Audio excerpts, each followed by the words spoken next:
Eny ary ava-malala izay mpanaraka tapaka ny fandaharana eto amin'ny televiziona gape maneran-tany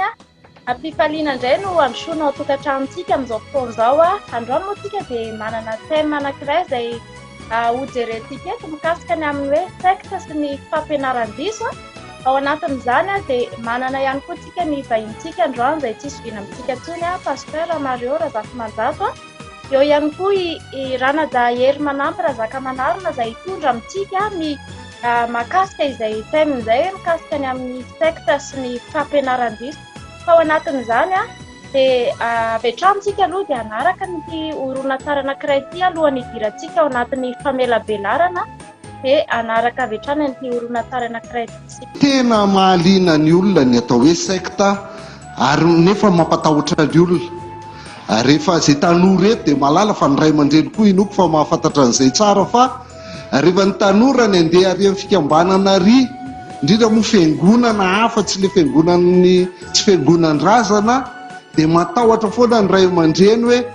sao dia andeha ho any amin'ny secte izay matahotra foana fa maninona le secte fa inona le secte dia raha misehatra avoavo indray samy fiangonana dia raha vao tsy mitovy amin'ny fiangonanao ilay fiangonana na ilay fikambanana dia antsoinao hoe secte raha vao tsy mitovy amin'ny fanaonao raha ohatra ianao ka mipetrapetraka mitsanga mitoetra ao am-piangonana ka misy mitabataba mira sy mitehaka manao amenna sy alleloia dia efa secte zay. Raha ohatra indray ianao mba le metsiketsika masendra n'le tena tsy pototra be na amintsika ary dia refesina trety ihany fimehezana fa tsy mahazo mita misy fiangonana oatra izany efa lazainao hoe secte koa mitony montina be tony sy ny rehetrarehetra zay fa samy hafa zay ka ny tahotra sy ny fifanaratsiana dia vokatry ny tsy fahalalana. Misy zavatra tsy fantatsika ao dia rehefa zavatra tsy fantatrao mampatahotra anao foana zay mahatonga antsika matahotra kokoa amin'ny alina noho ny amin'ny atoandro satria amin'ny atoandro mba hitantsika daholo ny manodidina fa amin'ny alina tsy hitanao ny ao ambadika ao sao dia misy olona sao dia misy mpangalatra sao dia misy inona dia matahotra kokoa tsika amin'ny alina noho ny amin'ny atoandro raha vao misy zavatra tsy fantatra dia mampatahotra foana. Dia izay zany ny tanjon'ny fotoana androany araky ny horonan-tsary izay hitantsika iny dia horaisintsika avy hatrany angamba i Ranajahery Razakamanarina nazava amintsika fohifohy mikasika ny amin'izay hoe inona marina moa araky ny horonan-tsary izay nijerentsika teo dia mbola azonao ambaraina ve azonao mbola volavolaina ve Ranajahery mikasika ny amin'ity resaka hoe secte ity mino fa manana fanazavana mikasika an'izay ianao ka dia atolotra anao avy hatrany ny fitenenana amin'izao fotoana izao sady mamerina hatrany ny fiarabana ho anao ihany koa. Eny fa dia miaraba anao Ranabavy misaotra anao mindritrana meny fitenenana ary miaraba ihany koa ny rahalahy sy anabavy rehetra izay tonga eto maro be tsika no eto miaraba ny mpijery manontolo mihitsy fa tena amin'ny feno fitiavana era-panahy era-tsaina mihitsy no era-bako atsika menakavy zoky zandry ray aman-dreny anabavy sy rahalahy rehetra dia ny voninahitra ny eo an'Andriamanitra ihany amin'izay resadresaka ho ataontsika eto fa ny fiadanany tomposa ho amintsika tsirairay izay efa nampanantenany ihany koa. Ny resaka secte moa izay araky ny efa notarihan'ilay horonan-tsary teo dia manambara mihitsy hoe tsy fahalalana ny marina no mitarika ny fanototsonona hoe secte ary indraindray le secte dia ohatrany hoe fanaratsiana entina ihany koa fanakosetana angamba ny ilazana azy fa eo indrindra no ezahako mba anisany tondrako fahamarinana anazavana mba tsy ho tonga ao anatin'ny aizina isika menakavy rehefa resahana zany atao hoe secte izany. Inona moa no atao hoe secte? Ny secte raha ohatra ka fa amin'ny anarany fotsiny amin'ny maha-secte azy dia niainga tamin'ny teny natao hoe sectum dia entina ilazana hoe niala silaka niala tamin'ny manontolo silaka kely niala tamin'ny manontolo dia izay no ilazana ny atao hoe secte. Raha treo aloha zany dia fantatritsika hoe inona zany ny atao hoe secte dia raha tamin'ny androny Jesosy Kristy raha nisy ny fivavahana jodaisma tamin'izany dia nisy andreny sinagoga reny dia niala tamin'izay zavatra zay niala tamin'izay fivondronana lehibe zay ny mpianatry Jesosy Kristy sy Jesosy Kristy dia izay ny fialany zay natao hoe sekta sahady zany sectom dia izay ny nandrona azy hoe sekta mihitsy ity Jesosy Kristy ty miaraka amin'ny mpianany ary efa tamin'izany andro zany dia efa nitondrona izy hoe sekta ny kristianina voalohany tamin'izany. Eto zany dia efa ilazantsika hoe ny sekta zany tsy milaza mihitsy hoe ratsy na tsara fa niala tamin'ny manontolo izy ary atao hoe niara-ny vondrana niara-ny saina nitondra fijery iarahana ka niala satria tsy nitovy fijery an'ilay manontolo. Zay zany aloha natao hoe sekta ary raha ilaza ny tantaram-piangonana kely ahako aloha satria ilaina malala marina. Tamin'ny androny Jesosy Kristy dia fatatsika izy fanombohana tamin'ny hazo fijaliana dia niparitaka ny mpianatra. Ataoko aingana dia aingana ny fanazavana an'izy rehefa niparitaka ny mpianatra dia nienjehana foana zany nanomboka tamin'ny Paoly, Petera sy ny karazana sy ny kristianina rehetrarehetra taty-aoriana dia nienjehana foana isaky ny emperora niova, ny emperora romanina niova dia nienjehana foana reto kristianina ary dia tsy nitsahatra mihitsy ny fanenjehana ny kristianina. Tao anatin'izany dia efa tsy hitantsonina ny fiaraha fampianarana ina miafina mivavaka miafina tsy mahazo manandra-peo ianao fa raha vao tratra dia hoe kristianina fotsiny dia efa vonoina tamin'izany.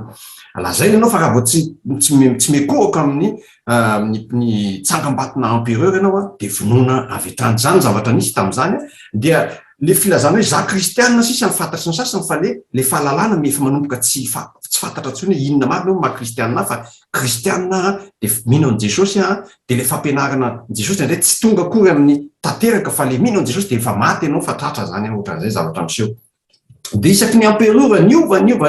nienjehana foana ny kristianina fa tonga ny emperora anankiray atao hoe Constantin dia io empereur io ny reniny dia kristianina dia ny fitiavana ny reniny dia ny emblème filaza zany hoe saina zany asiany kristianisme dia sy hoe kristianisme zany ny saina nentina nanentsika ny province rehetrarehetra sy nahazahoany ny empire rehetrarehetra ary nandresy izy dia rehefa nandresy izy dia nahazo empire lehibe izy dia Constantin empereur Constantin io zany no niteny voalohany manomboka an'io ny fivavaham-panjakana dia ny kristianisme. Teo zany dia tsy nenjehana intsony ny kristianina satria natao mihitsy izay nataon'ny Constantin mihitsy zany empereur Constantin mihitsy zany zay ahatonga an'io kristianisme io no hitondra tena hoe fivavahana tena tsisy tio ny fivavahana amin'ny empereur zany fa io ny fivavahana zay misy andreniny zany tamin'io dia afaka daholo ny kristianina tsisy nenjehana navely Constantin mihitsy nanao rehetrarehetra zany ahitantsika amin'ireny film ireny eo amin'ny fiangonana misy miaramila milanja mitana sabatra mitana anina mivaravarana zay tiany Constantin atao zay natonga le hoe Constantinople ihany koa dia tamin'izay fotoan'izay zany tany a Rome io zany ny romanina zany no nitondra ny kristianisme nalalaka voalohany tamin'izany tsy noenjehana ka zay natonga le hoe katolika romanina. Dia ny katolika romanina zany natao hoe manontolo lehibe tamin'izany ary tamin'izany nanomboka ny fampianarana rehetrarehetra hoe nataon'ny Constantin zany tsy nanoratra mihitsy ataovy batisa ny ankizy kely mba hahatonga ny isan'ny kristianina matanjaka satria ny abetsahany isa be da be no mahatonga ny tanjaka eo amin'ny atao hoe eo amin'ny ny fikambanana ngezabe ohatran'izay zavatra zay ny kristianisme zany. Dia ny avy eo zay nataony dia nety daholo zany zay ataony dia raha misy efa tsy manenjika ntsony izy fa dia alao izy anao zay mba asiany saosiny kely eo zany dia rehefa aveo zany tsapa zany fa io zany manontolo katolika romanina dia rehefa tsapany avy aty atsinanana kosa ny aty Russie ny aty sy ny karazana aty atsinanana zany hoe nareo manana iveka fa zay tsy mba manana iveka dia isay andesana zay dia tsy maintsy any aminareo foana ny andeha zay nefa lavitra aty fa izay kosa dia anangana kosa katolika ihany koa fa anangana fiangonana katolika zay fa asiana eveka dia izay no natonga ny katolika orthodoxe. Tsara fantatry ny olona zany avaiza natonga ny orthodoxe zany hoe silaka niala tamin'ny katolika romanina zany ny orthodoxe. Eto zany dia azo lazaina hoe sekta niala tamin'ny katolika romanina ny orthodoxe satria amin'ny voalohany izy misy silaka kely miala izy aloha nohon'izay fijery zay dia iny zany atao hoe sekta andresahana azy. tsika nanazava tamin'ny voalohany hoe ny jodaisma ny fivavahana voalohany manontolo niala tao a Jesosy Kristy sy ny mpianany de izy ny sekta voalohany dia raveo izy ny lehibe zany de lasa kristianisme be zany tamin'ny andron'ny Constantin de lasa manontolo indray le katolika romanina zany de raveo indray niala tao zany le sekta zany lasa manontolo de raveo indray niala tao indray ny orthodoxe de sekta koa zany ny orthodoxe de efa me lehibe le orthodoxe de lasa manontolo ndraiky io zany amin'irany atsinanana amin'iny faritra Rosia sy ny karazany iny da ty orina kosa indray de nisy ny tantaran'ny Lutera zany zay fantatsika fa Lutera dia pretra ary niaraka tamin'ny juriste anankiray izy atao hoe Calvin de teo na tonga le réformation satria tamin'izany andro zany de nisy ny fampianarana satria ny vahoaka tsy mamaky baiboly fa ny pretra ihany no mamaky ny baiboly kanefa anamboatra an'ity le Saint Basilique de Saint Pierre ngeza be fiangonana ngeza be tena trano vato be sy anao zavatra goavana be izy dia namorona izy zany ireo pretra reo za tsy miteny hoe ana fa tamin'izany fotoana zany nisy ny namorona na hoe zay mandatsaka rakitra ato anatin'ity boatin-drakitra vity ka maneno dia maneno mafy be io dia nanavitra ny razany fanahan-drazanareo taminareo ka tamin'izany ny vola matanjaka ny vola vy ka zay maneno be zany de arakakitra anaovanao betsaka zany de nieritreritra le olona zay zany ny finoany dia nisy be da be zany le zavatra tsy zay ihany fa ny zavatra be da be no napetraky ny fiambana amin'ny pretra tamin'izany ho iaho dia ny aveo le izy rehefa hita ny pretra anankiray atao hoe Lutera de tsy zaka nefa maninona nataonareo amin'izany atao an'izany ny olona nataonaovanareo langerofina ohatran'izany de ny aveo izy nanohatra ary tena natonga ny hoe réformation de niaraka tamin'izay nanao réformation taminy ny juriste atao hoe Calvin ka i Calvin mamaky baiboly dia niara nanao ny réformation izy ka nananganana ny fiangonana luthérienne ny fiangonana luthérienne zany de efa sekta indray fiangonana luthérienne zany satria niala tamin'ny daholobe dia sectome de sekta indray ny fiangonana luthérienne fa rehefa ny lehibe indray izy de lasa manontolo de tsy atao hoe sekta tsony indray zany zay zany fandehany fa rehefa aveo indray tao amin'ny luthérienne tao de natsapa indray Calvin na hoe ny anaran'ny fiangonanao kosa mitondra ny anaranao fa niatsy tsy voako zay fa de anangana indray ny atao hoe protestante réformée de tsy nataony hoe calviniste fa nataony hoe protestante réformée de zay niala tao zany ny sekta kely indray zany niala tamin'ny luthérienne de lasa protestante réformée de iny indray zany sekta fa me lehibe izy de lasa manontolo indray kanefa i Calvin de niteny tamin'izay fotoan'izay hoe protestant réformé réformez-vous zany hoe ry protestante réformé miavoza ihany fa tsy ampy ny fanambozana sy ny fikaroana zay ho ataoko no ny androko voafitra de naprisiany zany ny protestante réformé mba hikaroka ihany hitondra ny fanavozana ka ty sarotra manao fanavozana misy fikaroana sy ny karazana dia ny aveo rehefa tapitra zay zavatra i maty Calvin de tsy nisy ny fanavozana fa nisy nanombonomboka nanao fanavozana de mipotra aveo indray nataontsika hoe batiste biblique sekta indray zany le batiste biblique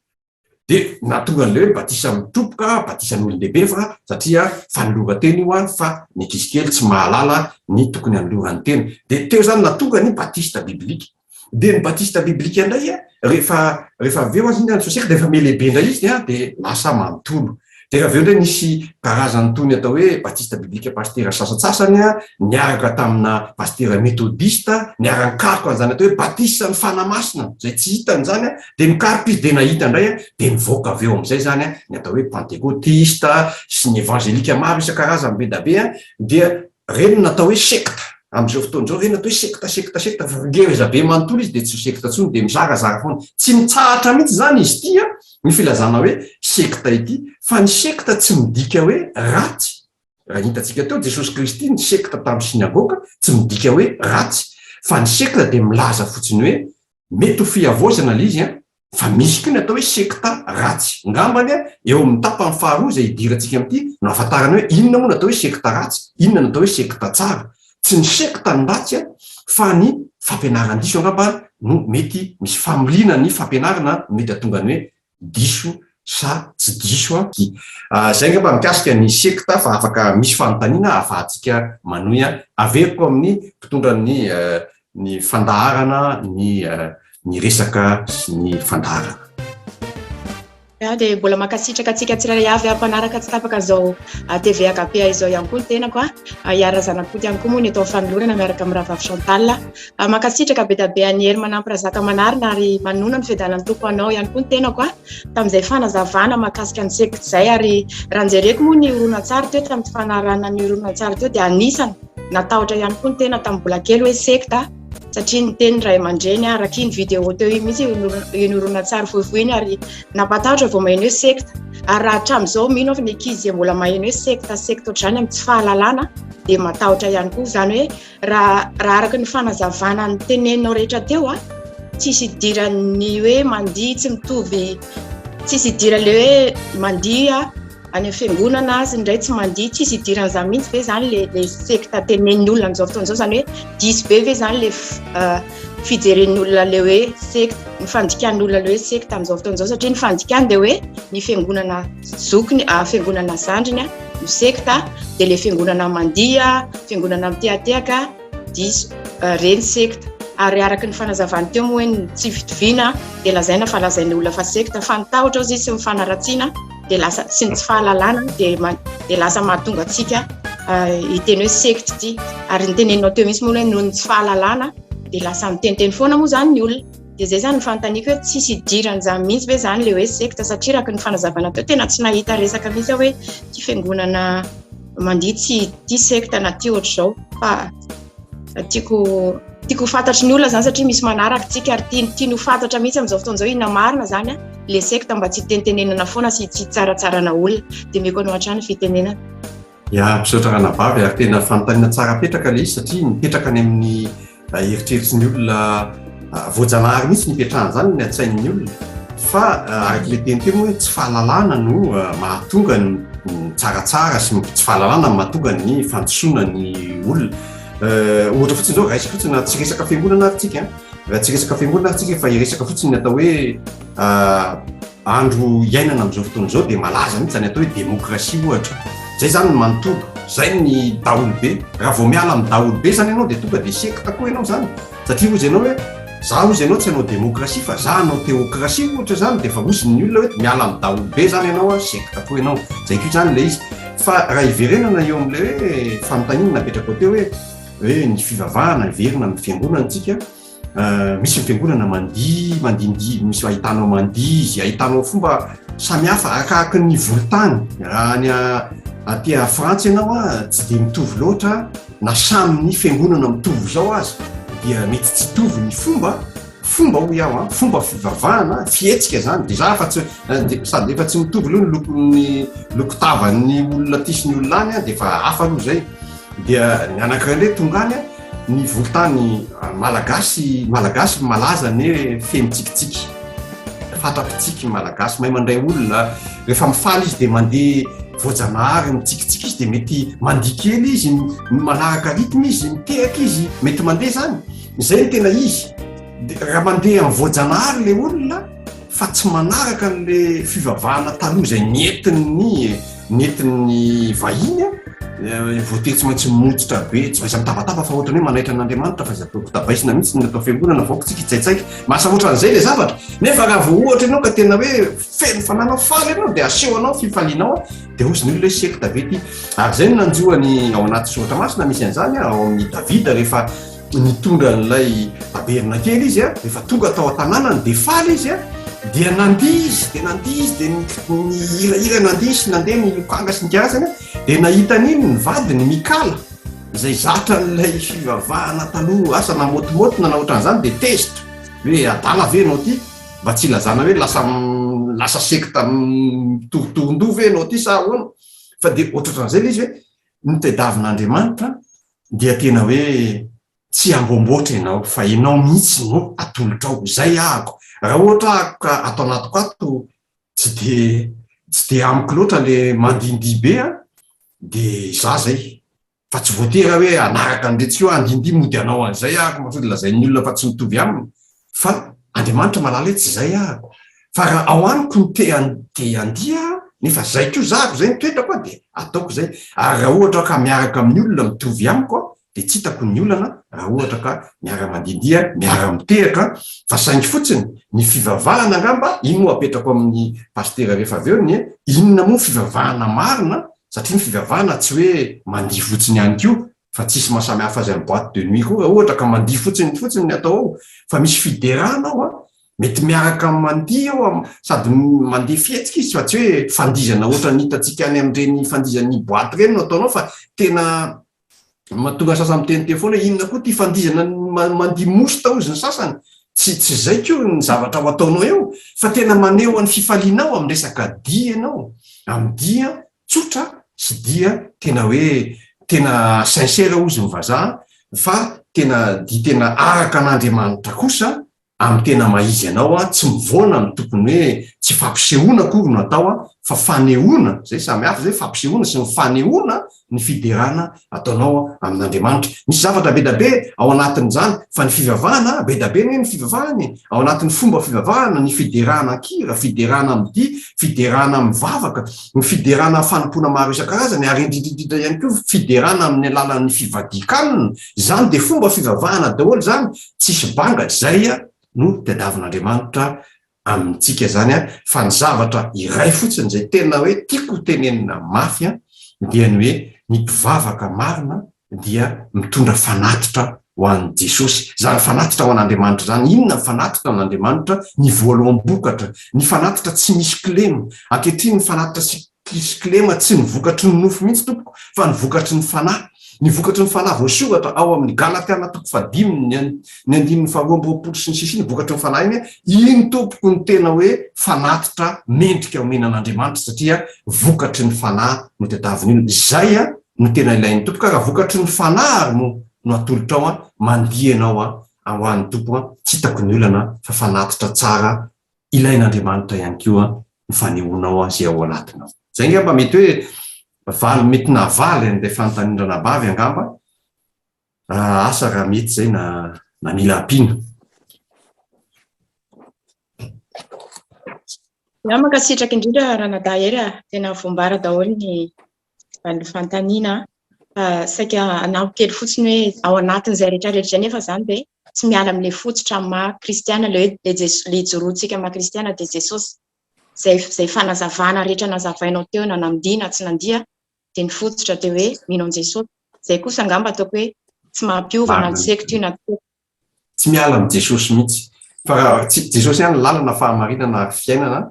ary raha tsy Jesosy tsy misy ny fiainana raha ivelan'i Jesosy fa ao amin'ny Jesosy ihany ny fiainana. Zay aloha ny tena zava-dehibe sahala amin'ny hoe fitazomantsika ny tanany raitsika Andriamanitra raitsika rehefa mitazona ny tanan'Andriamanitra tsika de izy no mitondra atsika manaiky hitondrany na iazakazaka ianao na itsambikina ianao na inona ny tanany ray miaraka aminao na miagahoagy ianao falifaly ianao mikikika ianao mihirahira ianao rehefa ny tanany ray tsy miarasaraka aminao dia ny fifankatiavanao sy ny ray azo antoka amin'izay aleanao. Zay ngamba no azoko anambarana an'izay fa rehefa miala amin'ny tanany ray ianao fa tanan'olon-kafa mivoarainao de na mitovy ihany ary ny zavatra ataonao na homotiny ianao na inona ataonao na ihira ianao de tsy ao amin'ray zay ianao fa ny fifandraisana mivantana sy miaraka amin'ny rainao ihany dia Jesosy Kristy tompo sy mpanjakatsika tsy misaraka amin'ny mihitsy fa ny tananao mifandray aminy. Ny tiako lazaina zany raha mbola ny tompo ny velona ao anatinao fa tsy ianao tsony ny velona dia hita miariary mivoaka aminao fotsiny ny vokatry ny fanahy tsy azo anombinana ary tsy azo aratsiana satria avy amin'ny fanahy zany.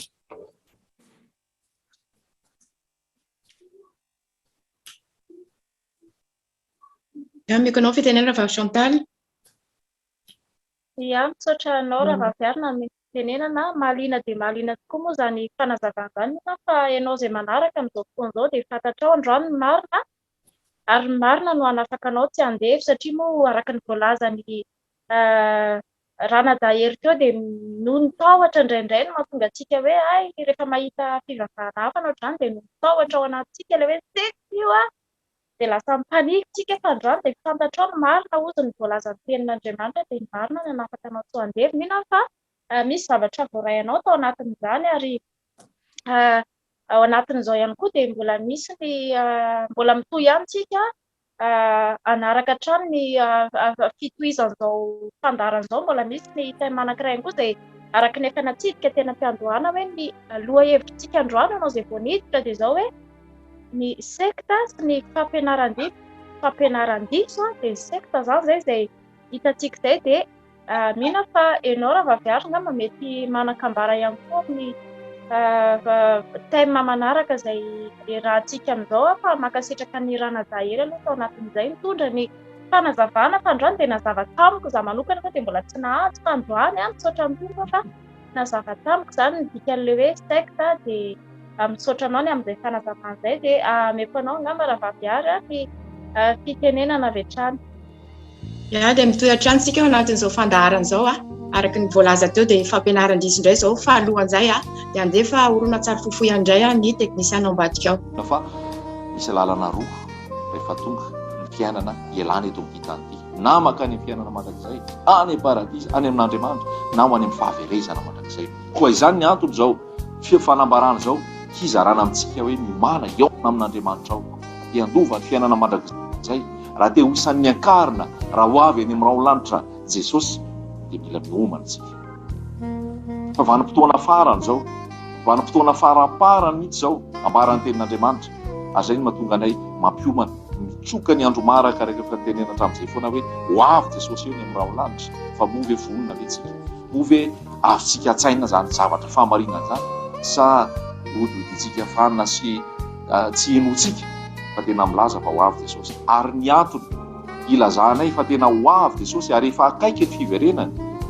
Satria maty mety tsisy hiteny hoe zany koa dia resaka be fotsiny fa efa ela ny ilazana an'izany. Dia misy hiteny hoe efa fantatra zany efa zany foana. Ary misy moa miteny misy any amin'ny epistilin'ny Petera dia ozy ny apôstôly Petera hoe misy olona ho avy aniratsira dia hiteny hoe aiza le teny fikasana hoe ho avy izy fa hatramin'izay naharina zao tontolo zao izy dia tsy miova ny zavatra rehetrarehetra. Nefa Andriamanitra dia Andriamanitra marina ary ho avy izy amin'ny raolanitra ary efa akaiky izy matoa tory an'izao teny izao zay. Ary ny antony ilazana fa efa akaiky izy dia izao. Ny antony ilazana efa akaiky izy dia izao. Misy ny fampianarana sandoka, misy ny atao hoe fitaka na amin'ny teny frantsay izy hoe séduction. Zay zavatra zay efa tena mirongatra amin'izao fotoana, efa tena maro be eto Madagasikara, any ivelany, any ampitan-dranomasina amin'ny firenena maro samihafa any, dia efa maro be ny fitaka amin'ny fampianarana ny tenin'Andriamanitra, efa maro be ny fampianaran-diso, ny fampianarana sandoka.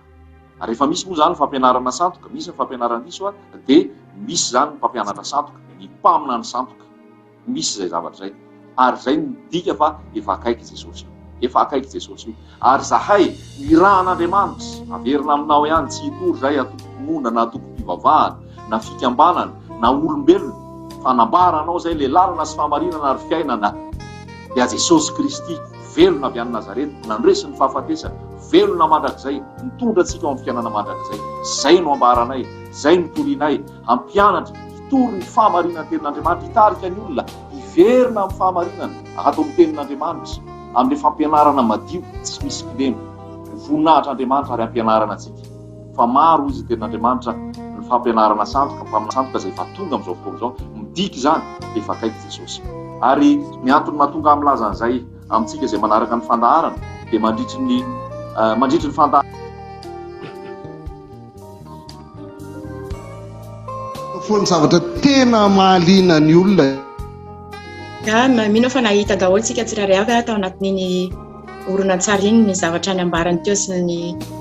mahakasika an'izay fampianaran-diso zay maro be. Zay moa tena teny voaraiko teo maro be ary ho avy Jesosy ozy izy hoe maro be ny fampianaran-diso, ny mpaminany sandoka. Araka ny zany loha hevitra zany hoe fampianaran-diso zany zany hoe diso zany hoe misy ny marina dia misy ny diso. Resaka manokana ny vola alohan'ny idiran'ny vahintsika zay anazava mahakasikasika an'izay fampianaran-diso zay amintsika tsirairay avy dia zao hoe ny vola dia misy ny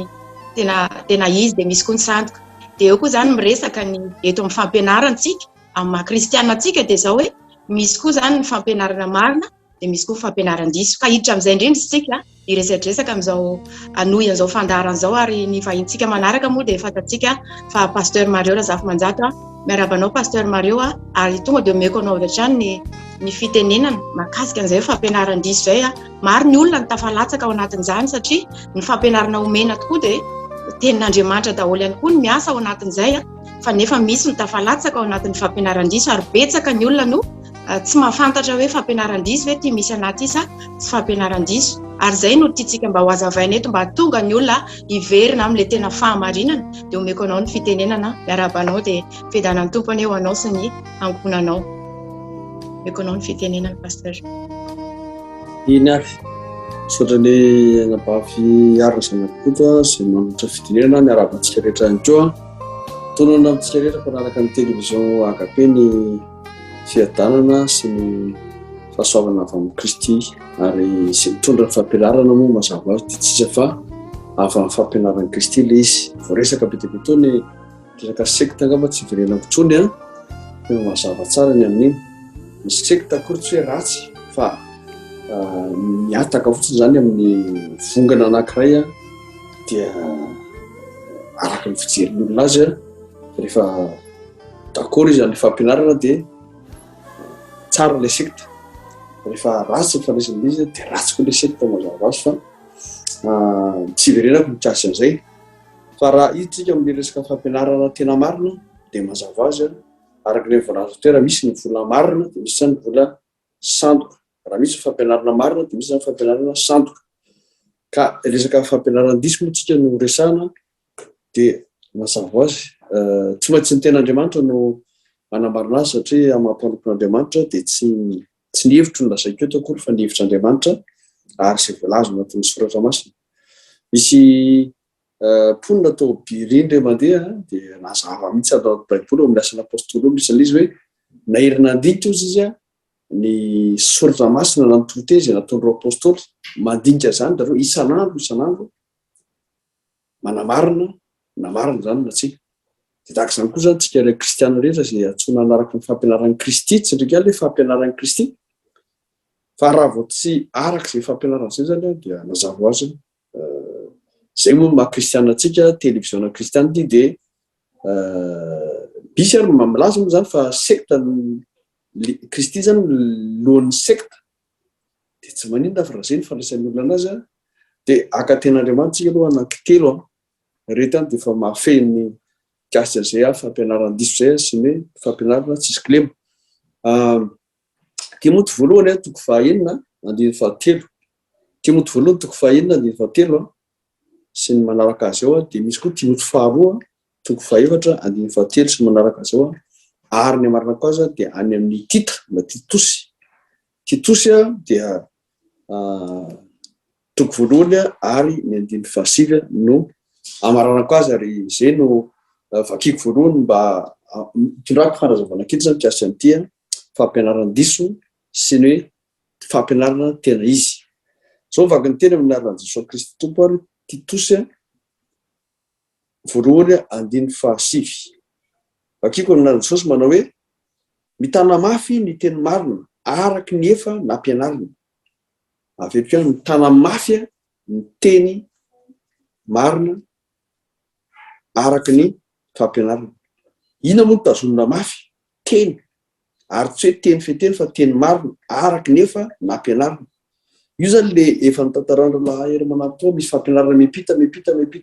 any amin'ny ray aman-dreny sy ray aman-dreny ara-panahy moa ny resako eto fa tsy niara-nofo satria misy koa ny fampianarana ray aman-dreny niara-nofo dia averiko vakina izy hoe mitana mafy ny teny marina araky ny efa nampianarana mba hahaizany hananatra amin'ny fampianarana tsy misy kilema sady andrisy lahatra ny mpanolotra. Le fampianarana tsisy kilema zany no atao hoe fampianarana marina. Fampianarana tsisy kilema zany hoe amin'ny teny grika amin'izy atao hoe salama, tsisy kilema, tsisy fikanina. Dia hiditra any amin'ny Timoty amin'izay tsika satria Paoly moa no nampianatra teto dia zao milaza eo amin'ny Timoty voalohany toko fahaenina ary ny andininy fahatelo nanomboantsika azy. Timoty voalohany toko fahaenina manomboka ny andiny fahatelo zao vaky ny teny manao hoe raha misy ozy olona manao fampianarana hafa noho izany ka tsy manaiky ny teny tsy misy kilema dia ny any Kristy Jesosy tompo. Io Kristy Jesosy io le Kristy Jesosy tompontsika sy ny fampianarana zay mahatonga toe-panao izy araka an'Andriamanitra satria aza dia fa Kristy dia avy amin'Andriamanitra ary amin'ny maha zanak'Andriamanitra azy dia tsy hafa akory fa Paoly nanafatra hoe rehefa nitorontany Korintho izy dozy izy hoe raha misy olona izy ao amin'ny Kristy zany misy olona zany tsy ao amin'ny Kristy zay zany tonga dia efa mampiavaka hoe inona ny fampianarana-diso raha vao fampianarana zany tsy ao amin'ny Kristy na tsy araka ny programan'ny Kristy na ny fampianarana Kristy dia mazava azy tonga dia fampianarana-diso. Dia iverintsika atao amin'ny tenin'Andriamanitra hoe raha misy olona manao fampianarana hafa noho zany dia tsy manaiky ny teny tsy misy kilema dia ny any Kristy Jesosy tompontsika sy ny fampianarana zay mahatonga ny toe-panahy araka an'Andriamanitra dia mihebohebo foana izy. Ireo zany le secte ireo na hoe fampianarana diso mihebohebo foana na zany anarana zany dia midika hoe diso ilay fampianarana mihebohebo foana izy ka tsy mahalala na inona fa adala amin'ny fahadiso-kevitra na amin'ny fihedia-kevitra sy ny fiedian'ny teny zay mahatonga fialonana fifandirana fifanaratsiana fiahiahin-dratsy fifandirana lalandava fanaon'ny olona vetaveta saina sady efa niala tamin'ny fahamarinana manao ny toe-panahy araka an'Andriamanitra ho fahazon-javatra. Lasa misy fitaka zany anatin'izy misy fitadiava-karena ve sa fitadiava-boninahitra ve sa fijangajangana sa filanofo zay tsy araka ny toe-panahy araka an'Andriamanitra mihebohebo foana fa ny fampianarana Kristy raha jerevantsika tsara ny fampianarana teren'ny Paoly tany Korintho zao raha misy olona izy ao amin'ny Kristy dia vaovao izy zany hoe le fibebona sy fisesoana zany miala ary tsy vitan'izany ihany fa tany Filipi koa ny tompo dia laza mihitsy Paoly hoe aoka ao aminareo izy zao saina zao zay tao amin'ny Kristy Jesosy koa na dia nanana ny fitovizana amin'Andriamanitra ry izy dia tsy ny fikiriny mafy ny fitovizana tamin'Andriamanitra fa nanetry teny izy ho tonga olona mpanompo ary hatramin'ny fahafatesana tombony azo fijaliana. Zany hoe ny fampianarana Kristy zany na ny fampianarana tena izy tsisy kilema dia fanetretena tena hoe manetry teny tsy mihebohebo ary zay fanetreteny zay no maha kristianina fa le manandra tena zany zay atsoina hoe religiosité avy amin'ny religion fa ny kristianisme na hoe ny toetran'ny Kristy toe-panahy araka an'Andriamanitra dia manetry teny zany hoe fanidaka atsimo sy avaratra zany izy na hoe fanipaka ambony sy ambany ary zay mahatonga an'Andriamanitra hoe mifevitra sy fevitrareo lalanareo tsy mbalama dia iverina atao amin'ny tenin'Andriamanitra amin'ny Timothée faharotsika zao toko fahefatra ary ny andin'ny fahatelo no amaranako azy. Timothée faharoa toko fahefatra manomboka amin'ny andin'ny fahatelo zao mivaky ny tenin'Andriamanitra. Timothée faharoa toko fahefatra ary ny andin'ny fahatelo. Fa ho avy ozy izy ny andro zay tsy azakan'ny olona fampianarana tsisy kilema. Io le fampianarana tsisy kilema zany le fampianarana tena izy fa hangididy sofina izy ka hamorom-pampianatra ho azy araky ny filany. Ireo zany le secte andresana be dia be dao ary ampiala ny sofina amin'ny teny marina tokoa izy ka hivily ho any amin'ny anganaongana fa ianao kosa mahonona tena amin'ny zavatra rehetra miareta fahoriana ataovy ny asan'ny evangelista tanteraho ny fanompona. Zay zany izy ho avy ny fampianarana tsisy kilema ka io fampianarana tsisy kilema io zany le fampianarana tena marina fa raha vao koatran'io zany dia zay natao hoe fampianarana-diso. Zay ngamba aloha ny azoko amalina an'ilay fanontaniana teo sy fanazavana zany atao hoe fampianarana-diso sy ny fampianarana marina na hoe fampianarana tsisy kilema. Amin'ny teny grika ho averiko ihany hoe salama dikan'izy salama samy hafa mihitsy hoe olona salama sy ny marary ka ny fampianarana tsisy kilema zany ny fampianarana tena izy raha kristianina koa no manaraka ity fampianarana ataontsika eto amin'ity gape televizion ty averiko amin'ny tompona ndraiky tsara fitenenana makasitraka nametra fanontaniana.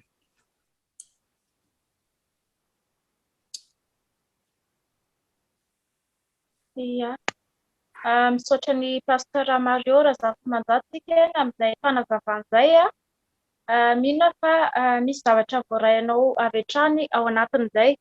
Amin'izao fotoan'izao dia mitokatra ho antsika rehetrarehetra ato anatin'ny efitrano ny fametrahana fanontaniana raha ohatra ka misy manana fanontaniana manetitika ianao dia aza misalasala mametra fanontaniana avy hatrano antsika rehetra izay vory eto mivantana hatrany koa ny fandaharantsika ka aza misalasala mametraka fanontaniana ho antsika rehetra izay tafiditra ato. Raha misy ana fanontaniana tsika dia raisina ny fanontaniana aza misalasala manoratra kely eo ambany eo raha ohatra ka tsy afaka miteny ianao ary ao anatin'izay dia averiko any amin'ny ravaviary aloha ny fitenenana sao dia misy fanontaniana manetitika tianao apetraka ihany koa ravaviary. Mankasitraka hatrany ny amin'ny fanomezana fitenenana Vavy Chantal dia misaotra amin'ny pasteur ihany koa tamin'izay fanazavana izay satria tena ilaina be izay ary teo moa izy dia tena nanome andin-tsoratra masina dia ho anao any tokantrano ihany dia raisy izany ary rehefa miala veto ianao dia afaka mbola mamaky ihany koa mandinika tsara mihitsy ny amin'izay zavatra rehetra nilazaina teo ary izay moa dia tena zavatra ilaintsika mihitsy amin'ny fotoana manonona verset ohatran'ireny ny mpanompon'Andriamanitra na n'aiza n'aiza henonao dia raisy foana dia any hatrany ianao manamarina ny amin'izay satria izany koa dia efa anisan'ny sahady hoe misy ny olona miteny fotsiny verset nefa tsy mifanaraka amin'iny kory dia zavatra teneniny fa eto te hiteny any amin'ny Korinthiana faharoa pasteur mbola mitodika aminao ihany zany Korinthiana faharoa toko faha 1:10 dia ny andininy 4:12 sy 5:10 zay ary tsy mahagaga ozy izy fa satana aza mampiova ny endriny ho tahaka ny anjely mazava koa tsy zavatra lehibe tsakory raha ny mpanompony koa no mba mampiova ny endriny ho tahaka ny mpanompony fahamarinana nefa ny farany ho araka ny asany ihany. Izany hoe raha misy ny fampianaran-diso dia izany hoe misy ny mpampianatra diso izany hoe mpampianatra sandoka fampianarana sandoka dia eto izy nefa tena miteny mihitsy manao satana ozy izy aza mampiova ny endriny ho tahaka ny anjely mazava dia raisina fotsiny le fomba fitenin'ny olona hoe tsy ny izay mangirana ozy izy tsy izay mamiratra ny volamena na tsy izay mamiratra ny tsara dia eto zany zao ny olona eto izy zany tena hoe satana mihitsy ozy izy mampiova ny endriny ho tahaka ny anjely mazava misy teny zay zavatra izay zao dia tena hitako hoe tena famitahana tanteraka mihitsiny ary izay mahajamba ny olona araka ny teny ampiandohana mantsy hoe tenin'Andriamanitra mihitsy koa ny zaraindreo mpaminany sandoka ireo dia izay mihitsy mahatonga ny olona voafitaka satria le teny zaraina dia tenin'Andriamanitra dia eo mahatonga ny olona tena tsy mahafantatra hoe inona ary zany ity izany hoe fa nitenenina teny ampiandohana izay fa eto izy zany tena hoe ohatrany hoe ambody ozy izy mitafy odiny zanak'ondry dia ozy izy any amin'ny tenin'Andriamanitra koa hoe na ny mpanompon'Andriamanitra kosa dia ho voafitaka. Inona zany no tokony ataony hoe ahoana zany no mahatonga ny olona tafiditra ao anatin'izay fampianaran-diso izay dia ahoana ny fomba ataony mba hiala amin'izay koa nefany. Iny ary saotranao mitraka fanontaniana dia tsotra be izy misy teny maromaro moa anatin'ny baiboly ary fotoana tsy moa fo tsy afaka tena vavahana eto daholo moa izy rehetrarehetra fa misy teny anankitelo tiako raisina zany araka ny nambarako tamin'ny voalohany teo ihany koa hoe voalohany indrindra ny tenin'Andriamanitra izay nataon'i Jesosy hoe mitandrema nareo ozy izy amin'ny Matteo 4:20 izy andininy 4 mitandrema nareo ozy izy fa maro ny mpaminany sandoka efa lasa ny amin'izao tontolo efa lasa ary maro ozy izy no voafitana raha isako zany le teny hoe maro ny mpaminany sandoka efa lasa amin'izao tontolo dia maro koa ny ho voafitana dia bitibe zany olona voafitana tsy mahagaga zany fa ny vahaolana tonga dia meko avy hatrany dia zao manaiky alohanao amin'ny Kristy Jesosy ny fiainanao izay le hoe raha misy olona ao amin'ny Kristy dia olom-baovao fa misy olona matsiny tsy ao amin'ny Kristy kristianina izy fa tsy ao amin'ny Kristy tahaka hoe virjina izy fa adala ny maha virjina dia mitovy samy virjina izy fo fa ny tsy mampitovy azy ny dimy anankiray endry inona mahendry azy misy zavatra mitery izy ny tao dia le solika avy taiza io le fanahy masina fa ny anankiray adala samy virjina ihany samy mivavaka ihany samy kristianina zao ihany fa tsy nitahiry solika izy zany tsisy pokaty zany pokaty raha ohatra zay lazana hoe ny ten'Andriamanitra hoe raha ohatra ka tsy manana ny fanahy Kristy ianao dia tsy azy ianao zay tsy azy ianao nefa izy dia mampalelo fa kristianina zay le hoe ambody ny tahafojanak'otra Paoly dia nanamafy tao amin'ny Romana 3:10 dia efa 4:20 hoe fahitafy io Jesosy Kristy zany hoe ny olona mitafy an' Jesosy Kristy zany tsy hoe mitafy fotsiny tsy hoe mitondra ny anarana fotsiny hoe kristianina fa misainy Kristy ao anatinao Filipiana 4:15 tao ny fanarahan Kristy mila ao anatinao ny fanarahan izay nanangana azy tamaty ny fanahy masina ireo zany le solika ny ten'Andriamanitra indrindrandrindra Paoly nanamafy izany tany Kolosiana 3:10 dia hoe aoka ny teny Kristy toetra betsaka ao anatinao amin'ny fahendrena rehetra ka ny olon-kendry mazava azy hatrany amin'ny Tesalônika taloha dia efa nazavany zany hoe fa ny hendry dia hamirapiratra tahaka ny famiraperatra ny lanitra satria entika hitsena ny tompony eny amin'ny lanitra ary zay mamerina ny maro ho fahamarinana dia tahaka ny kintana mandrasika Kristy. Daniela 2:10 no misy an'izay ka amarana foana teny koa arak'le teny teo zany dia hoe ny voany any no afantarana ny azo raha ambodi zao mitafody zanak'ondry tsy fantatra mihitsy hoe misy ambodi ao fa zadiny fa satana ny mahay ten'Andriamanitra kristianina be dia be tsy mahay ten'Andriamanitra ary mindrisy mampalelo izy fiangonana tsy mampianatra ten'Andriamanitra fa mihaino fotsiny le olona hany ka tsy makatona na mitahiry le solika fa satana te mahay baiboly be mihitsy ny divoly zay mahatonga anazy hoe ambodia mitafody zanak'ondry vao miteny izy hain'Jona versena sapitra na tena mahay zavatra be ary manao fahagagana koa izy manao fahagagana ary zay le hoe rehefa tsy mahazaka le teny fampianarana tsisy lemany olona dia mitady mpampianatra ho azy zany hoe araky ny filany tsy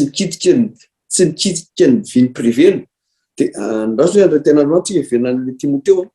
2:7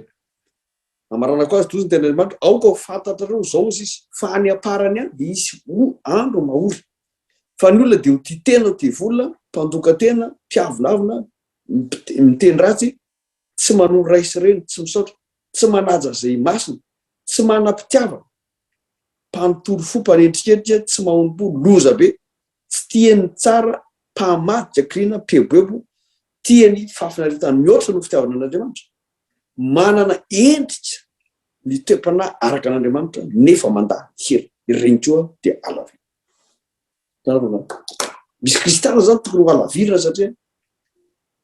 reo daholo ny toetra ratsiny reo ka amarana ko azy araky ny teneniko teo ny voany any afantarao ny azo tsy mbola nitanao hazo fihinam-boa anankiray ka tsy fantatra ny voany fa raha misy hazo anankiray tsy fantatra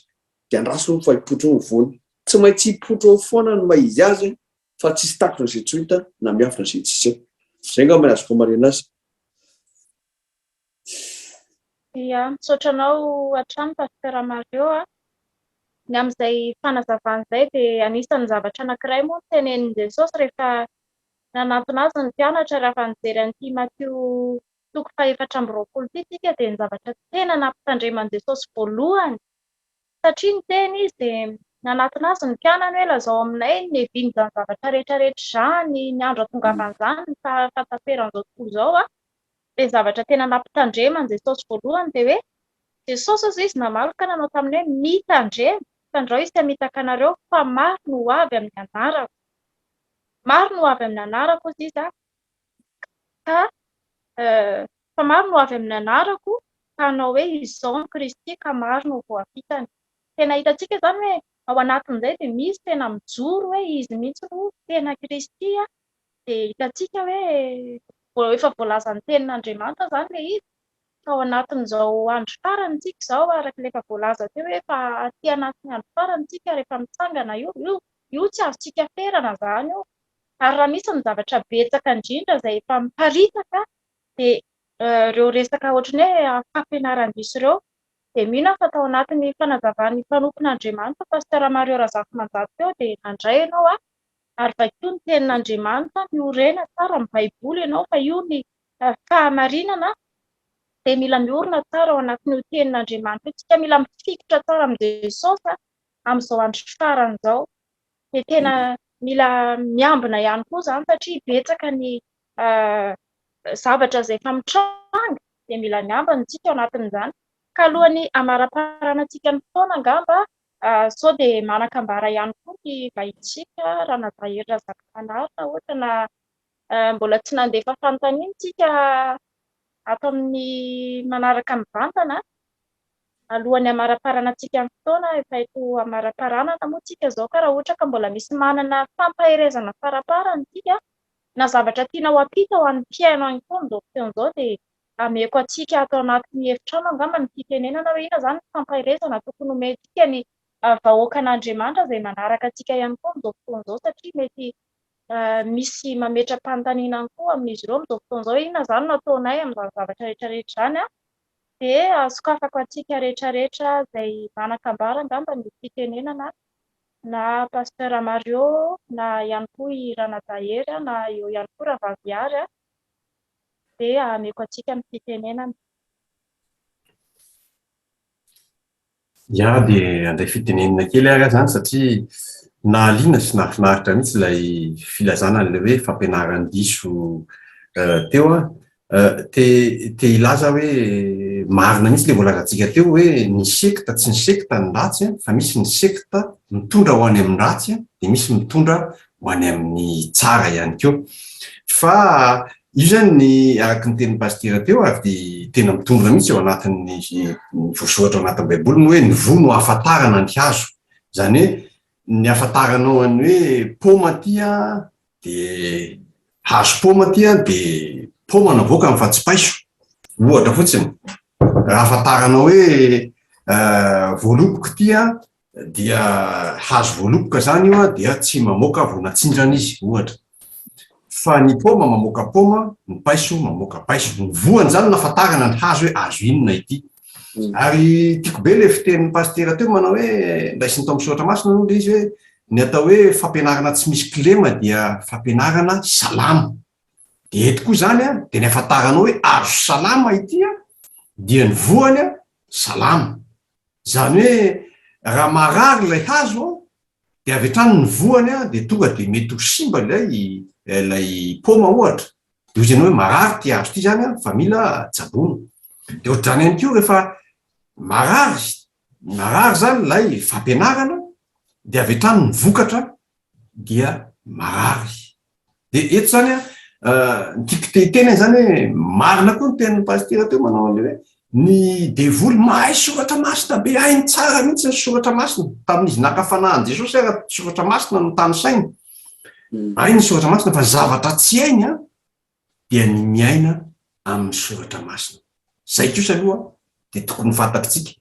fa ny devoly mahay mitanisa an'ireo fa tsy hainy miaina azy. Ka hoy ianao hoe ahoana ny ahafantarana hoe fampianaran-diso izy tsy fampianaran-diso. Dia ilay olona mizara an'ilay fampianarana ve afaka miaina zavatra nylazainy io. Dia izay ny ahafantarana hoe azo ratsy tia ialako ity fa manao demagozia fotsiny ohatra. Zay zany tiako raisina. Tiako lazaina zany dia raha olona manana an Jesosy no olona mampianatra anao dia tokony ho hitanao amin'ny fiainana zaty ny vokatry ny fanahy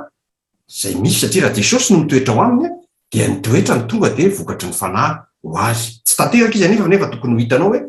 hitanao ao ny fitiavana, hitanao ao ny fifaliana, hitanao amin'ny fiadanana, ny faharim-po, fahamoram-panahy, ny fanaova-tsoa, fahamarinana, fahalemem-panahy, zany rehetrarehetra zany fahahonoana-po tsy misy lalàna manohatra an'izany sy ny soratra masina. Rehefa zay ny vokatra tsara zany ilay hazo. Ka ny zava-dehibe tsy hoe ilay olona milaza hoe zao atao fa mitoetra ho aminy ve Kristy, velona ho aminy ve Kristy. Satria tsika fanjakam-pisorona dia dikan'izany zany Andriamanitra tokony velona ao anatsika fa tsy tsika tsy ny velona. Izay no mitondra antsika hoe izay nandray azy dia ny mety hery no tonga zanak'Andriamanitra. Zay nefa no tiako anampiana sy ampaherezana ny olona hoe ahoana no ahafantarana hoe fampianaran-diso ity. Za zao ohatra ny teny zavatra aminareo fotsiny hoe nisy tsy haiko na fantatritsika zany na tsy fantatritsika nisy taloha be da be ny azo tany saina miresaka hoe ity fampianaran-diso ity tsy fampianaran-diso. Fa raha hiteny aminareo azo hoe aty andafitsika dia miteny anareo azo hoe fantatrareo ve zany atao hoe zorozaro. Dia eo tsika zao ohatrany inona izany. Tonga dia teneniko ny zorozaro. Dia io zorozaro io dia nataon'drareo hoe nataon'ny mpanaradi azy hoe ny kristanement fave kristanement fave hono izy io dia tamin'ny 3 izy miteraka ary maty izy tamin'ny 7 dia izy mihitsy no mitonona hoe izy io no Kristy dia be da be ny olona mpanaradi anazy mpanaraka azy dia ozy ianao io zany le Kristy raha mahalala zany zay tsara fahafantarana marina rehefa fantatrao fampianarana tsisy klema dia fantatrao hoe ity misy klema rehefa fantatrao hoe ty poma ty poma nohaninao le izy efa nohaninao le poma dia izy zany ny tsirona poma dia rehefa mihinana poma loha ianao dia izy hoe tena loha ty poma ty tsy afaka mihinana an'ity fa raha tsy fantatrao ny poma hoe zao natao hoe tsiron'ny poma dia mena tonga dia poma loha mena zany ny poma fa dia hoaniko ihany ty fa poma ty rehefa loha le poma dia rehefa fantatrao le fampianarana tsisy klema zany araka ny filazan'ny pastera teo iainanao mihitsy le miaraka amin'ny Kristy rehefa niaina tena velona ao anatinao Kristy fantatrao foana rehefa tsy amin'ny Kristy za zao milaza aminareo fa tamizahako mbola tamizah tany amin'ny 4 taonako tany tamin'ny Madagasikara nisy an'io zao io nandeha tany ahako tamizany za tsy nalala fa za zany sincera be za mino an'Andriamanitra fotsiny fa za tsy niteny mbola kristiana mbola 13 taona tamizay tao akady vato tao nisy fivoriana dia nandeha tao zany mba nandeha nisy olona nitondra zany dia nisy zoko vavy matoa zay mitondra dia ndao mba hoany nisy nenitoanay mitondra dia masana ambaraka any fa lazaiko anao mihitsy fa ain'Andriamanitra manaitra anao ihany dia fa fantany ianao fa namonjy ndre mandeha an'io fivoriana io manodidina latabatra misy olona mifolo ao fa narary ny andohako tonga dia tsy zakako tsy zany fa tsy tamizany tsy mbola tsy tena mbola malala ny tenin'Andriamanitra fa zany tezainy bebeako zay kristianina be dia fantatro zany nisy marina kely fantatro ato anaty tonga dia le lazain'le olona sy ny zavatra ataon'ny olona makarary ny andohako daholo tsy miverina tao ntsony ny fizahako tamizany izay ny ampisehoantsika hoe zay nilazantsika raha mahafantatra marina reo dia iny ihany dia efa lasitra ampy dia ohatr zany tiako lazaina hoe ohatra nefa nalala ninana silaka poma zany tamizay ka vao mena poma loha dia hoy zaka hoe tsy lasako ty fa marary ny vavoniko marary ny andohako zay zany ny tena tsara zany hoe aoka ny tenin'ny Kristy toetra betsaka amintsika aoka iainantsika ny tenin'ny Kristy aoka mihitsy ny tenin'Andriamanitra no velona ato anatintsika Andriamanitra mihitsy ny aoka ho velona ato anatintsika dia voaritsika satria raha ny tanany miaro antsika dia voaritsika fa raha tsy ny tanany miaro antsika ny herin'ny tenantsika raha tsy aharo antsika fa dia zay ngamba entiko ilazana hoe ahoana na fatarana hoe fampianarana tsara ve izy tia salama ve izy tia azo tsara ve izy tia vokatra tsy loha izy ty fa vokatra salama tsara azo hoanina sy azo iainana raha misy olona mitarika anao fotsiny zao miteny anao hoe aty aminay dia efa miango anato ianao dia mitombo ny vola resaka vola no resahany ianao nefa malala fa ny olona ny miliardera be ary misy mamono tena tsy mitondra fiainana ane zany le vola eo ianao dia efa mahita hoe misy lesoko ty fa afahary mendimendy vola ianao ngamba fa tsy ampiampy vola anao dia lasa mihazakazaka dia anao an'io nefa hitanao fa tsisy fa misy klemy zany raha malala ny soratra masina ianao lasa aloha fa tena lasa lavitra loatra koa fa misy namana tokony efa andray eo fa tsindrin-taona ka dia meko azy ny fitenenana dia teny kely fotsiny sady ohatry ny ihany kely moa le izy mampime hoe zany hoe raha marary andozany ianao menao le fampianarana dia efa tsy izy zay any ihany kely fotsiny zay fa misy tenin'Andriamanitra tiako ampitaina ao anatin'izay satria hoe resaka fanahy zao zay miasa ao anatin'izay hoe misy olona anao témoignage angamba afaka fotoana fohy fa andraso fa misy tenin'Andriamanitra fotsiny ty tiako ampitaina ao anatin'izay satria matoa misy misy fanahy tsy mitovy ao ozy ny tenin'Andriamanitra ny amin'ny Jaona 2:4-7 hoe ry malala ozy izy aza mino ny fanahy rehetra fa izao toetra ny fanahy na avy amin'Andriamanitra ireny na tsy satria maro ny mpaminany sandoka efa lasany amin'izao tontolo izao izao no ahafantaranareo ny fanahin'Andriamanitra ny fanahy rehetra izay manaiky fa efa tonga tamin'ny nofo Jesosy Kristy no avy amin'Andriamanitra ary ny fanahy rehetra izay tsy manaiky an' Jesosy Kristy izay tsy manaiky an' Jesosy dia tsy mba avy amin'Andriamanitra ary zany no fanahin'ny antikristy izay efa renareo fa ho avy sady efa eo amin'izao tontolo izao sahady izy zany tenin'Andriamanitra tena mazava be hoe izay tsy manaiky an' Jesosy Kristy izy ny fanahy rehetra izay tsy manaiky an' Jesosy dia tsy mba avy amin'Andriamanitra noho izany zao toetra ozy ny tenin'Andriamanitra ny fanahy dia ny tompany hanampy antsika manana ny fanahy masintsika fanahy masina mpafantatra antsika marina rehetra. Misy namantsika ato ijoro vavolombelona dia omentsika azy ny fitenenana, mety tsy afaka manokatra caméra angamby izy fa nefa moa raha azo atao azafady indrindra raha azo atao dia manokatra fa omenanao ny fitenenana. Eny ary rehetra betsaka na amin'ny fitenenana dia miarahaba antsika hatrany amin'ny anaran'i Jesosy Kristy Tompo. Nisy zavatra tena nahakasika anahy tokoa moa momba an'izay hoe fampianaran-diso sy ny tsy fampianaran-diso izay, ary mifandraika amin'ilay hoe vola sandoka sy vola tena izy izay niresantsika teo aloha teo dia nisy fotoana naheno toriteny dia tena nakasika be anahy ilay zavatra voalaza tao, satria misy olona zany miasa amina banky anankiray dia hoe ahoana ny ahafantaranao ny vola sandoka sy ny vola tena izy. Dia ozy izy ilay olona hoe izay ozy izy mbola tsy nahita vola sandoka mihitsy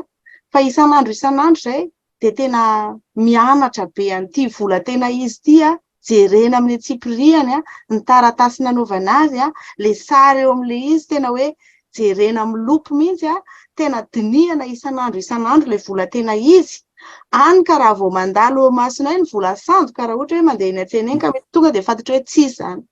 Dia tena marina mihitsy ilay tenentsika teo hoe mila tena hoe milona ao anatin'ny fahamarinan'ny ten'Andriamanitra tsika, mila miditra lalina tsika ao anatin'ny fahamarinana, mila mikatsaka isan'andro tsika ohatran'ilay hoe mandinika be an'ilay vola tena izy mikasokasoka tsara an'ilay taratasy fanaovana azy mamantatra azy amin'ny atsipiriany mba amin'ny fotoana anankiray tsika raha sendra mifanena amin'ny fampianarana tsy izy na fampianaran-diso dia tonga dia ho fantatry ny fanahintsika hoe tsy izany, tena tsy izany, makarary andoha araka ny voalazan'ny ranadahy teo aloha teo. Dia izay fotsiny tiako ampairezana fohy antsika hoe ampy ny tenin'Andriamanitra mahatonga antsika tsy ho voafitaka. Ampy ny tenin'Andriamanitra ananantsika izay antoka izay raha fantatritsika tsara ny tenin'Andriamanitra dia ampy maharo antsika tsy ho voafitaka ny fampianaran-diso. Dia voninahitra ho an'i Jesosy. Amen. Mankasitraka indrindra raha vavola misaotra anao ny amin'izay témoignage izay fanazavana tena hoe mafonja dia mazava angamba ny izay témoignage izay fa afatra fotsy isa angamba omentsika amin'ny pasteur amaranantsika an'izao fandaharana izao satria resaka eto foana fa ny fotoanantsika moa manapetra ihany. Mety anao ny fitenenana pasteur. Ya, mankasitraka indrindra amin'ny fitenenana fa dia be dia be moa zavatra mbola tiako zaraina fa araka izany hoe tapitra ny fotoana dia somary ianao jambotsy hoe mavazivazy fa mikasa ilay marary andoha tao no resahako hoe raha marary andoha no mihaino an'izao fandarana izao na rehefa mihaino toriteny ianao ka raha ao anatin'ny toriteny ianao marary andoha dia miala eo ianao mbola tsy miala akory ianao dia sitrana izay koa zany anankiray fa eo ny ahafantaranao tena misy ny fananten'Andriamanitra ary be dia be ny olona tsy voindreo mandihy indroa intelo fa rehefa misy fotoana fitoriana tena fandiniana ten'Andriamanitra izao marary izy tonga ao, misy marary nify, misy marary andoha, misy marary kibo fa rehefa vita ny toriteny gaga izy hoe ary tsy haiko tsony le aretina andoto fa sitrana le mpanompotr'Andriamanitra tsy hoe mametra tanana aminy zary azo atao tsara mametra tanana fa ndrendrena tsy mametra tanana fa rehefa mino le olona voarainy tsara le ten'Andriamanitra dia sitrana ho azy izy satria ny ten'Andriamanitra dia ainao an'izay mahazo azy ary fahasalamana ho amin'ny fondretra. Dia anankiray moa ten'Andriamanitra tiako raisana mikasa an'ilay maranako an'ilay fiteneko zany Timothée faharoa toko fahatelo dia ny fahafito ozy ny ten'Andriamanitra hoe Timothée faharoa toko fahatelo dia ny fahafito hoy ny ten'Andriamanitra mianatra mandrakariva nefa tsy mahatratra ny fahalalana ny maro. Be dia be zany mpianatra mianatra fampianaran-diso dia aloha hivavaka ngamba tsy hamarina an'izy araka ny ten'Andriamanitra dia hoy ny ten'Andriamanitra hoe ny angatahako sy riako amin'ireny izy ivavahako amin'Andriamanitra dia ny ananan'izy ireo ny famonjena ka dia raha sitraka ireo dia hivavaka marina ny fandraisako anjarana dia averiko antotra ndraiky avy eo ny fitinana raha eo amin'ny satrasy miderao zahay fa nampianatra nay tena fampianaran-tsisy kilemy ianao androany ary resaka sekta be dia be zay teo ary ianao lay nenjehany olona ary fa lehibe ny sekta mihitsy no hijoronay ankehitriny ary tsy menatra no vavolombelonao zay Kristy Jesosy tomponay fa menainao midera sy lasa satria nampianatra nay ny fampianarana marina sy masina ianao androany ary ny fanahy masina zay fa ny rahanao hampianatra nay dia ny fanahy ny fahamarinana nanamarina ny tena ka raha misy marary reto na marary andoso na marary kibo ninona dia hositranona amin'ny anaran'i Jesosy ary tononotro avy hatrany fanasitranana ka raha mahatsapa an'izany izy androany amin'izao fotoana izao sitrana amin'ny anaran'i Jesosy Kristy. Voninahitra sy dera ilay manao Andriamanitra. Alleluia. Amen. Eny mitondra ndraiky na fitenenana makasitraka. Ya dia makasitraka atsika tsirairay avy natany tokantrano izay nanaraka tsy tapaka an'izao fandaharan'izao misaotra indrindra ny vahiny androany ery manampy razaka manarina teo ihany koa Mario Razafymanjato ny namatsika Ravavola ihany koa izay tao anatin'ny fijoroana vavolombelona ny namako miara-niasa tamiko ihany koa dia Ravavy Chantal ary koa ny teknisiana izay tsy hitantsika maso eto fa manapita an'izao fandaharantsika izao any amin'ny tokantranonao dia tsy izany farana Bla Victoire ambadika ao dia tahin Jesosy manokana moa izy amin'ny fikarakarana rehetra sy ny fanampitana an'izao fandaharan'izao manana fandaharana mahafinaritra be ihany koa tsika amin'ny herin'ny aloko izao mbola anasanao hatrany izay naraka tsy tapaka ihany koa amin'ny ora amin'ny ora izay mety tsy mitovy moa ny orantsika fa amin'ny fotoana mahazatra ihany dia tahin Jesosy daholo afaka mbola manaraka an'izao fandaharan'izao ihany koa ianao any amin'ny Facebook ny TV Agape na koa any amin'ny YouTube dia mbola afaka rahanao sao satria mahaliana dia mahaliana ny fandaharana tahin Jesosy manaraka indray veloma to. Veloma toka tahin Jesosy daholo.